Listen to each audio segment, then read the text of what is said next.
Hi, my name is Bahaa Mikhail, founder and president of PayrollCentric. Welcome to another episode of the PayrollCentric podcast.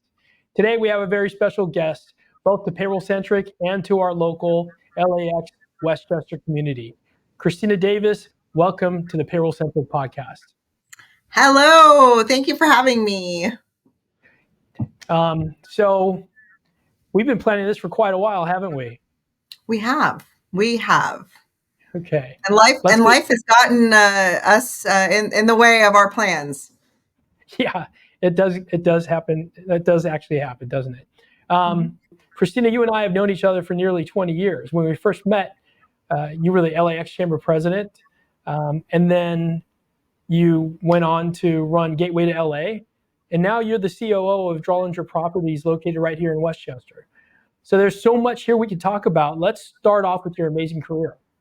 Yes. So apparently I only like to work in the zip code of 90045 because all of my jobs have now been about a mile apart from each other, which I think is a blessing.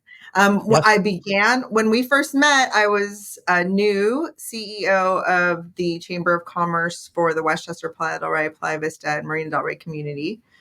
And I loved PayrollCentric because as a new CEO of a company, getting my payroll situated and learning how to pay my team on time and not getting in trouble and not worrying about the compliance issues was a huge relief.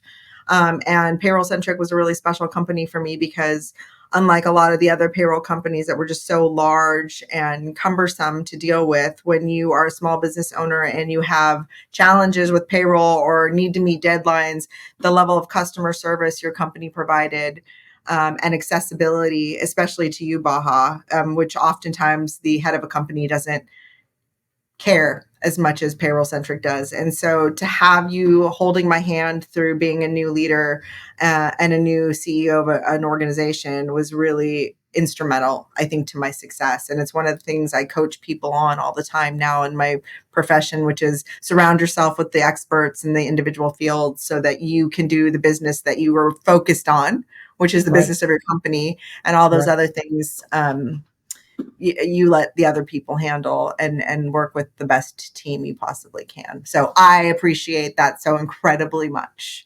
Thank you very much. Yeah.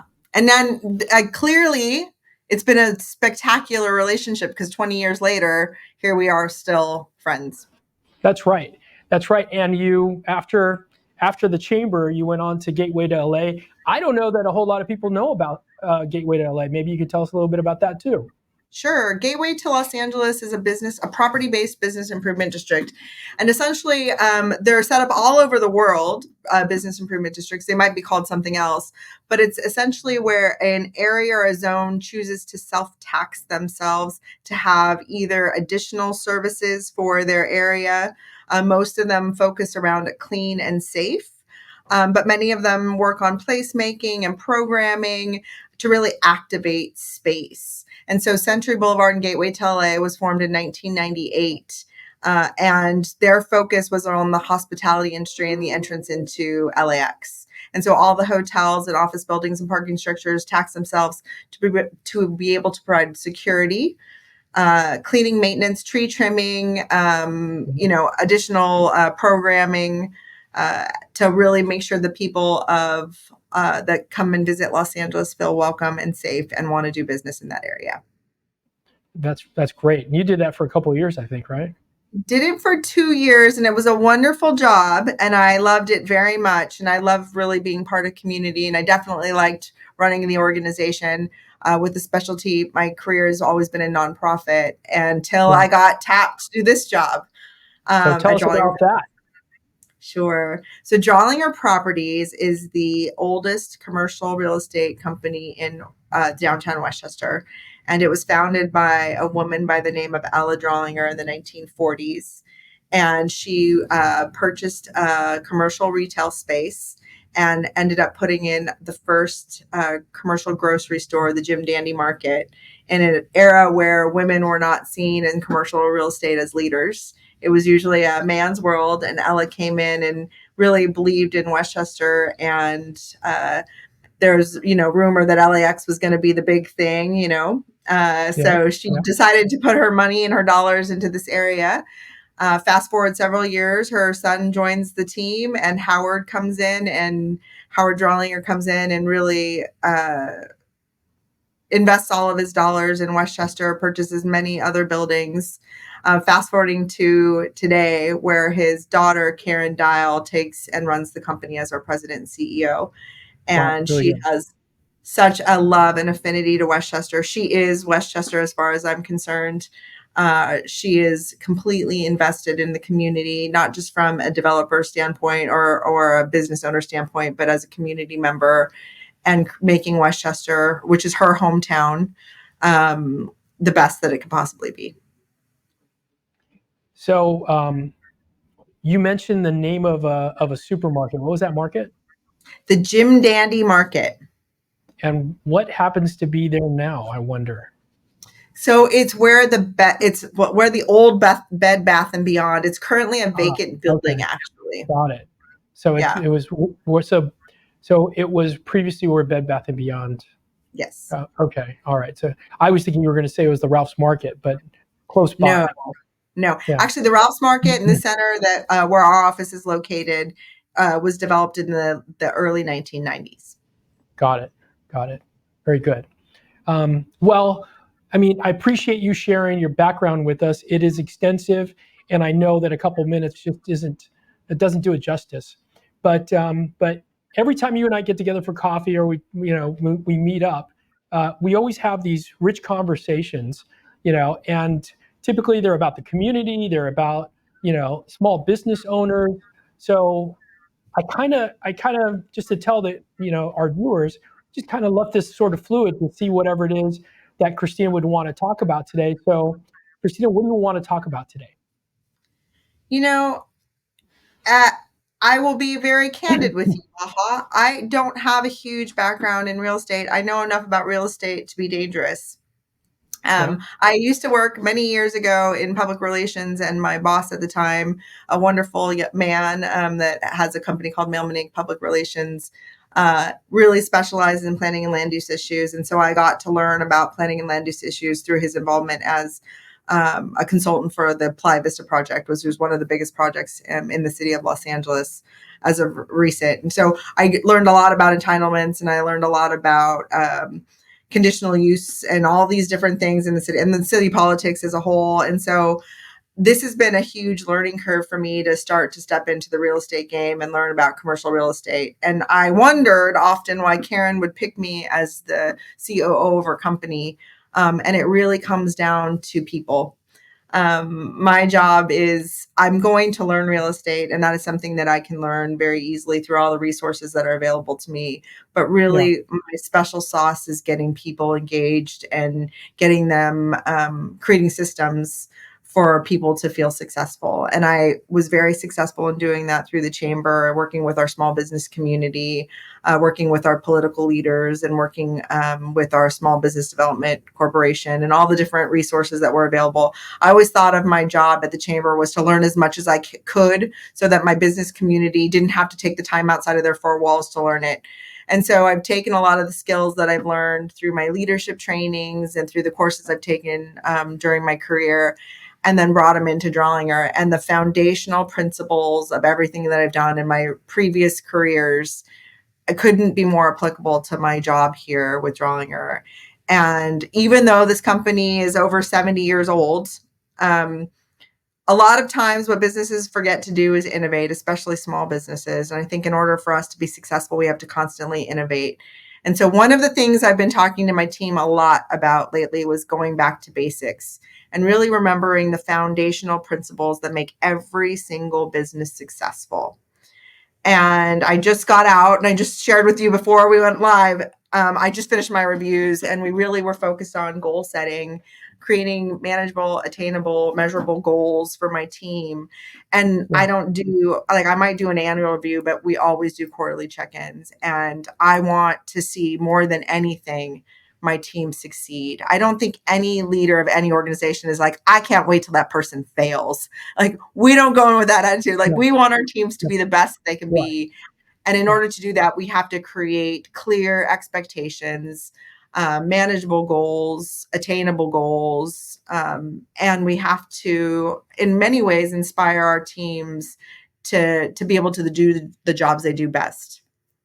So And let me so, yeah. let me interrupt you there real quick. So is your special sauce, being innovative or motivating your employees? You mentioned special sauce. I just want to get clarity on what that means exactly. Well, mine was more about leading people. And Leading what people. I actually think my special sauce is Yeah. that I don't know that I'm going to make this not about me because it seems arrogant if I make it about me, but I can see what drives people and where people are successful in their roles. And I am a proponent of focusing on people's strengths and not their weaknesses in business and in leading employees and team members, volunteers for that matter. And at the chamber, I dealt with hundreds and hundreds of volunteers every single year. And it's like seeing what someone's passionate about, because I think we all know that we tend to gravitate towards the jobs we like to do versus the jobs we don't like to do. So when I see someone is really good at a certain task, I really want to focus the majority of their job around the task that they're good at, because I know that they're probably going to have a really hard time. It's not to say they don't have parts of their job they don't like, but I really try to structure their job around the skill set that they have and their strengths versus their weaknesses. And I think that's where a lot of people fail. And I can think of several instances where that has been the case with people that I've dealt with. Like, I need you to do these numbers over and over again. Well, something about me, Yeah. Bahaa, don't tell anybody, but I am not a detail-oriented person. I'm a thinker, and so I like to surround myself with detail-oriented people, and I can do Yeah. detail-oriented work, but I can only do it for a certain period of time. If I had to do it I would never have known you're not detail oriented. Well, it's like I can sit in that space for a while, but if I was a bean counter or an accountant looking at numbers all day, I would lose my mind. Yeah. I can do it, and I Yeah. like it for this much time. But Can I I love play people. Go for devil's advocate with you for a second? So, are you saying that you prefer to create shoes for people's feet or find the right feet for the shoes that you've got? I like to put people in the right shoes. Like to put people in the right shoes. So Yeah. you're a proponent of sort of customizing positions instead of just having a traditional job description per No, se. I always have a job description, but then I like to dig deeper at what people are good at. Like, I don't want to put someone that's in a customer service role. This is a duh. I know I'm going to say this is a Right. duh, but actually it's not a duh, because I see businesses do this all the time. You have a customer service job and you put a complete introvert into a customer service role, and you're asking them every day to interact with a smile with customers, when that probably gives them tremendous anxiety. Yeah. Right. Right. We've all seen it. I've Yeah. probably made that mistake myself if I really wanted to be honest. Um, And then I'm a well, big proponent also of making, roles and responsibilities a little more fluid. If there's things that I see someone does really well on a sales front, I might start to add sales components into their job. And I might start to ask them to go to trainings. I might ask them to cross train in a role. I really want to see where people shine. And then when they're really successful in their roles, I like to see if I can elevate them in that space. so then is that something you can scale from being maybe a small business or an entrepreneurial organization into something like corporate America? That's something you can scale? Well, listen, my company is relatively small. I'm actually reorganizing the company right now, because it's the same structure that we had, 30 years ago. Yeah. And I'm seeing, with technology advances, uh, when you have very traditional roles in administration, and then you see what some of the technology tools are doing. Not to say I'm going to eliminate people, because I'm not doing that, but in my company, people are just naturally retiring. This beautiful company that my boss has built, people stay here for 36 years. We have someone retiring that's been here 36 years. That's amazing. They That's stay incredible. forever.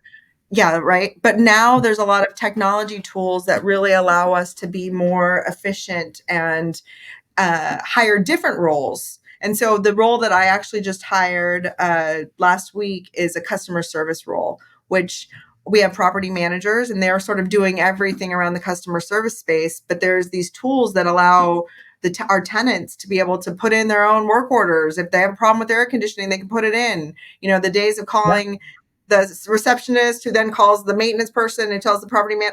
Actually, it was the receptionist to the property manager to the maintenance person.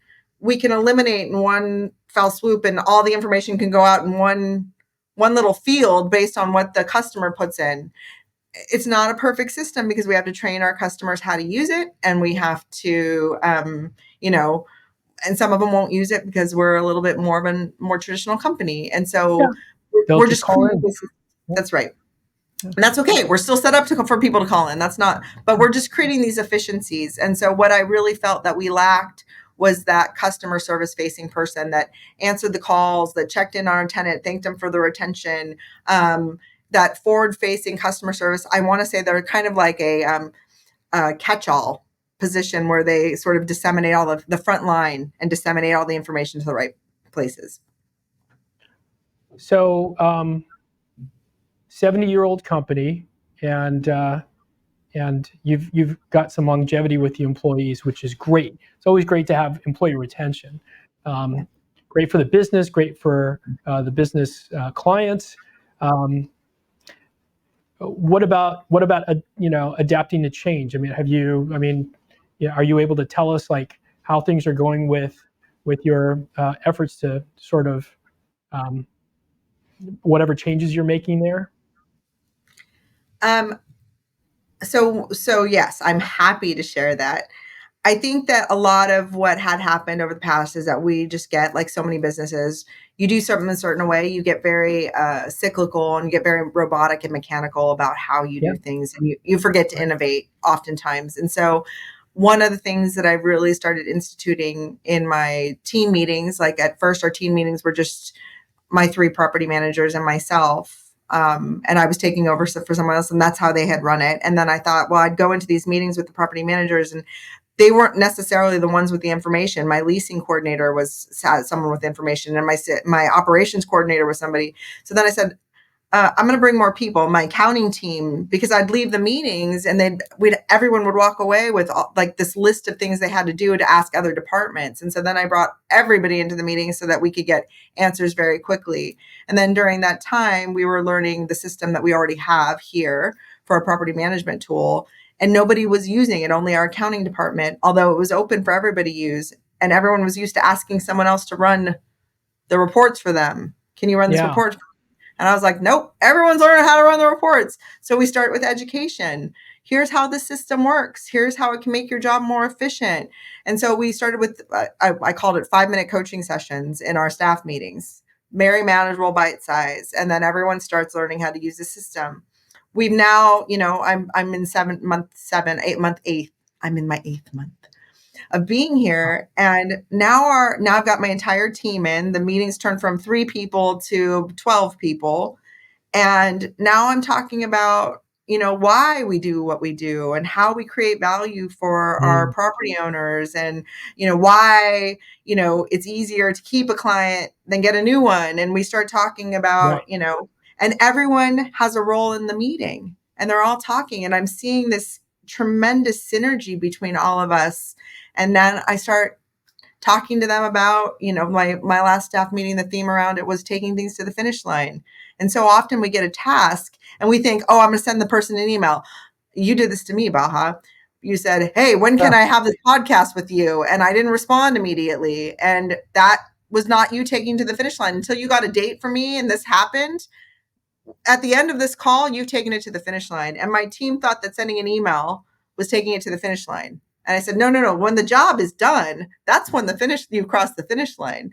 And so that was the theme. And I thought with the Olympics, that was a very apropos theme. So we started talking about what our expectations are and how we treat each other as a team and help each other and hold each other accountable. And so it's changing the dynamics of sort of how we do business here. And it's really inspiring for me. And I hope it's very inspiring for my team. So I've heard four key terms that I want to repeat. I don't have a paper and pen to write them down, so hopefully I'll be able to remember them. But I heard innovation, fluid job roles based on strengths, education, and the fourth one you just said is I lost it. The To fourth take it to the finish line. But I would also say coming back to accountability. basics. Yeah. Accountability actually is what. Yeah, that's okay. So coming back to basic as well. Very good. I just think you have to have that strong fund. Everybody needs to know what the end goal looks like, because I think so oftentimes people don't, the words don't always mean the same thing to everybody. So really making sure everyone's on the same page. Yeah. Well, I've enjoyed keeping in touch with you these last 8 months to see how things are going. And, I'll tell all our viewers, I've even checked out your office space, the availability that you've got. So, Christina, I would imagine that you would be okay if we shared your contact information at the end of this podcast. So if anybody's 100%. interested, yeah. Okay, great. That's awesome. So,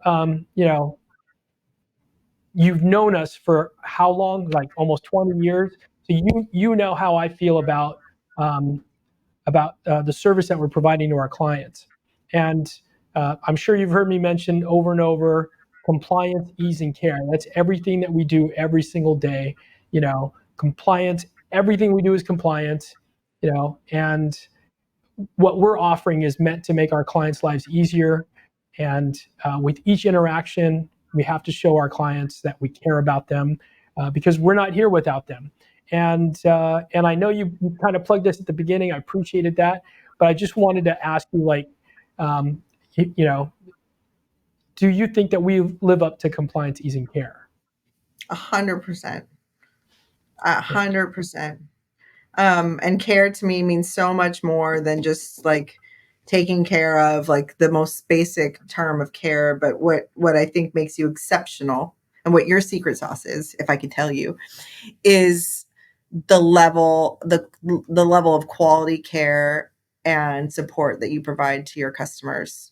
It's not That's the getting goal. caught in a shuffle. It's like genuine. I'm here with you and I'm your partner. And that is to me very rare. And especially in your world where it's like when something goes wrong, it goes wrong terribly exactly at the moment you need it to go right. Yeah. And I can never think of a time when PayrollCentric, if something was wrong, PayrollCentric didn't pick up the pieces and help take it down the field, take it to the finish line for me. Never feeling alone or lost. And I think a lot of these compliance issues, specifically as a small business owner, are what make you stay up at night. Like, did I file that? Did I meet that deadline? Am I going to hit with these giant penalties? Am I going to, all of these things that just make you like, I knew that I was in really good hands because the 2 or 3 times that I did have major issues, and I will admit that we did, you guys were like, don't worry, we got it. We're going to help you take care of it. And that just took a tremendous load off me because I felt like I wasn't doing it alone. And I know for a lot of small business owners, that's how they feel. Like, the president of the company, the owner of the company is like, I'm here all by myself, and PayrollCentric doesn't make you feel like that. I appreciate that. Let me ask you one more question. Just, also kind of unscripted, but have you been paying attention to SB 553? You've been reading up on that? No, what's SB 553? All right. So SB 553 is a new law that came into effect July 1st here in California. And it's called the Workplace Violence Prevention Law. And so it's a new, compliance issue for companies in California. If you have 10 or more employees, you have to comply with this law. If you have less than 10 employees, but you're open to the public, then you still have to comply with this law. So I'm trying to get everybody, as many people as possible, educated on this law to make sure that if they're required to be compliant with it, that they are in fact compliant. So I've got information for you on it. I'll send it to you, Christina, and then we can talk about it offline. But to our viewers out there, if you haven't heard about it from us just yet, I'll make sure that we put that in the body of this video so that you can check that out as well. Awesome. Thank you, Bahaa. Because I don't think in most of the businesses that I ever worked with in my career, nobody wanted to be non-compliant. They just didn't know Right. the laws are changing so quickly, and that Yeah. you get caught with something and you're like, I didn't know. And unfortunately, that doesn't protect you from Right. the ramifications. Yeah. And the good news is PayrollCentric has, a compliant solution to help businesses with this new law. Awesome. Super awesome. Christina, I have fun. I don't know about you. Oh, I had so much fun. It's always fun talking to you. I just feel like you and Likewise. I are having lunch. Yeah, exactly. Well, we'll have to plan that soon as well. To all the viewers out there, I hope you enjoyed this episode as well. And I just want to end off by telling you what I've been saying the last couple of episodes. PayrollCentric is dedicated to simplifying payroll processes for all our clients by acting as an extension of your organization. And I'm going to kind of go off script. I've been saying that ever since I founded PayrollCentric. Like the secret sauce that Christina was talking about isn't so much the payroll system or keeping tabs on what's going on in the with the payroll laws, but really acting as an extension of your organization. I think that's really our secret sauce. So our approach offers personalized service tailored to each client's unique requirements, backed by my commitment to compliance, ease of use, and exceptional care. And beyond our core service of payroll, PayrollCentric also offers health insurance benefits, workers' comp pay as you go, time and attendance management systems, retirement planning, API integrations, all designed to enhance a comprehensive payroll offering. So until next time, everyone, Christina, thank you very much. Thank you.